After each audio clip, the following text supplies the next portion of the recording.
Nag-asawa ka na ba kung puro prito lang ang ginagawa mo sa isda? Tara, samahan mo ko magluto ng bangus steak. Bago ko pala iprito ang bangus, nilagyan ko pala yan ng harina para pag pinrito mo siya, hindi siya matalsik. Yun din kasi ang isa sa mga natutunan ko pag nagprito ako ng bangus, problema ko rin yung tumatalsik palagi.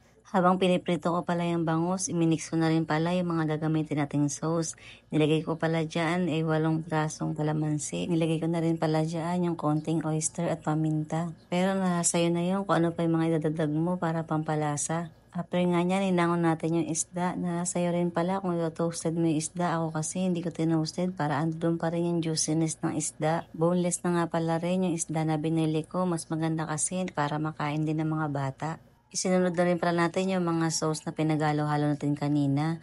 Wala pang 5 minutes mga sisi ko, luto na pala ito. And isure mo rin, mas maganda yung sibuyas, hindi talaga siya overcook. Siyempre, kailangan iingatan mo rin yung mga isda, hindi siya madurog. Para pag hinango mo mamaya, masarap talaga siya pag isinerve natin. Ang sekreto talaga pag nagluto ka ng steak ay yung maraming sibuyas para talaga mas masarap. Nag-toppings na rin pala ako ng siling green dyan, pero kung ayaw maglagay, okay lang din naman. Lagi pala ako nakakapanood ng mga ganitong vlog kasi nga nagluto rin naman ako dahil pag nakikita ko silang kumakain, takam na takam naman talaga ako. Isa rin kasi sa mga paborito ko ang bangus steak at kahit anong steak paborito ko talaga. Madali naman talaga kasi magluto basta gugustuhin mo at may